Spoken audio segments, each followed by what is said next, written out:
जिनके यहाँ कथा का अनुष्ठान चल रहा है, कथा आयोजक राजा श्री सतीश चंद्र जी जो 501 मुद्राओं से गिरिराज जी का पूजन कर रहे हैं। 501 मुद्राओं से कामना ये करेंगे प्रभु से, गोवर्धन महाराज से, हे प्रभु सतीश भैया का कारोबार दिन दूना रात चौगुना बढ़ता रहे।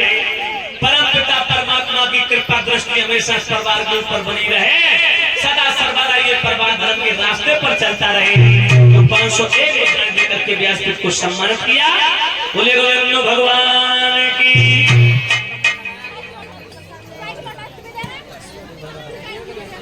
माता बोलो धक्का मुक्की ना करियो, एक एक करके परिक्रमा लगाती जाए, भोग लगाती जाए और अपने अपने कथा स्थान पर बैठती जाए। कोई कहो कि जगह मत घेरियो। हाँ,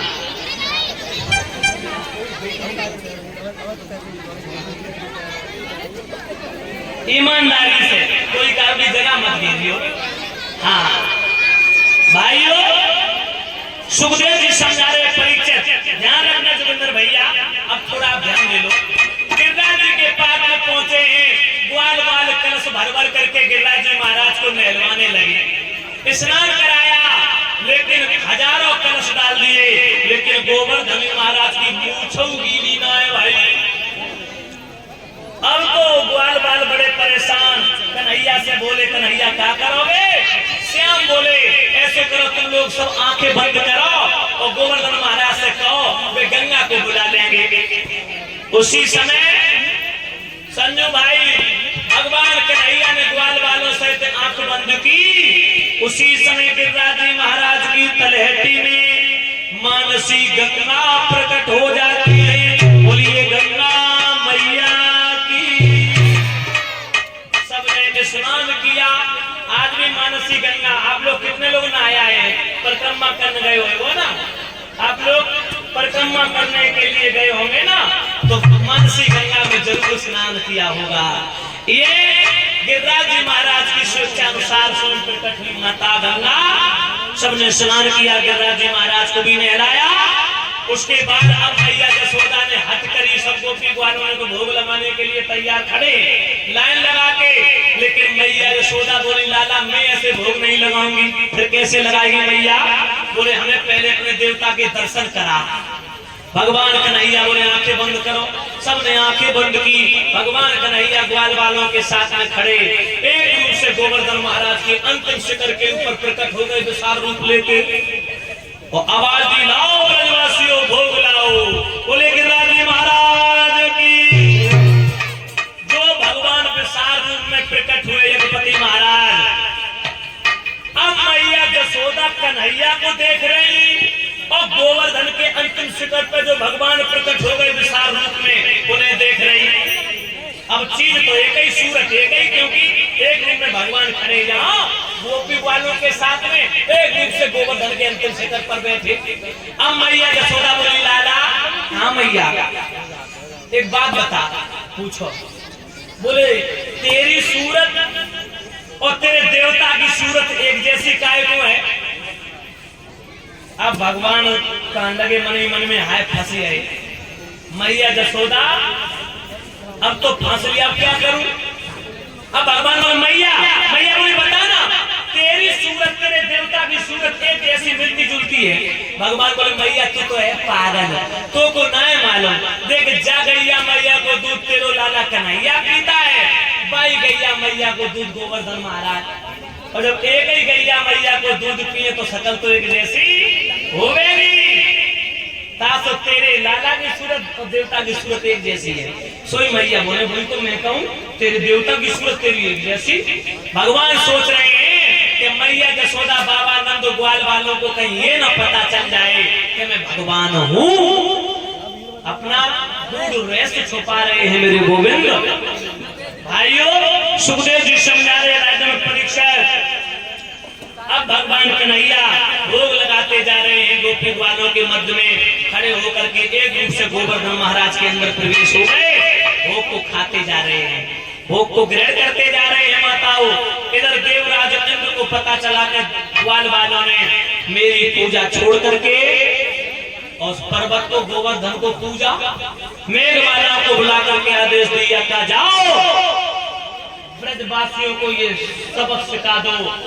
मेरी पूजा भंग करके ग्वाल वालों की बात मान करके नंद यशोदा पागल हो गए। जो उन्होंने गोवर्धन को पूजा, बाजी बा आज जाकर के इतनी वर्षा करो, मेघवाना को बुला करके इंद्र ने कहा कि सारा ब्रजमंडल डूब करके यमुना जी में चला जाए। उसी समय मेघमालाएं चली हैं।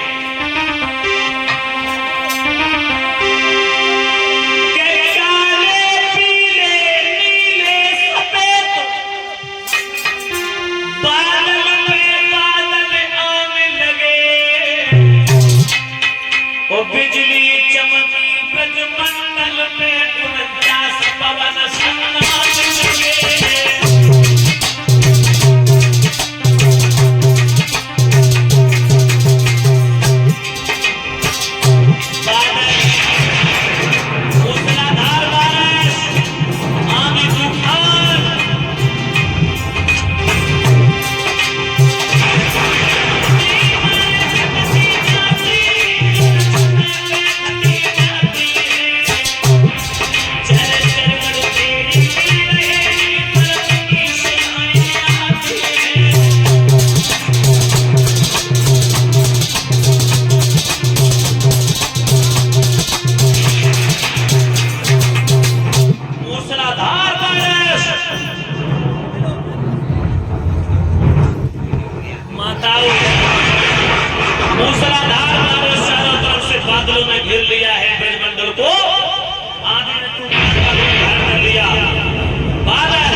रस्सियों को खोल करके भैंसों को, बकरियों को, भेड़ों को लेकर के आए और माता बहनों अनाज लेकर के आ जाते हैं। जब विशाल माता बहनों भाई बंधु चारों तरफ से बादल देखे, महा विनाशकारी बादल थे वो, बारिश हो रही है भाई।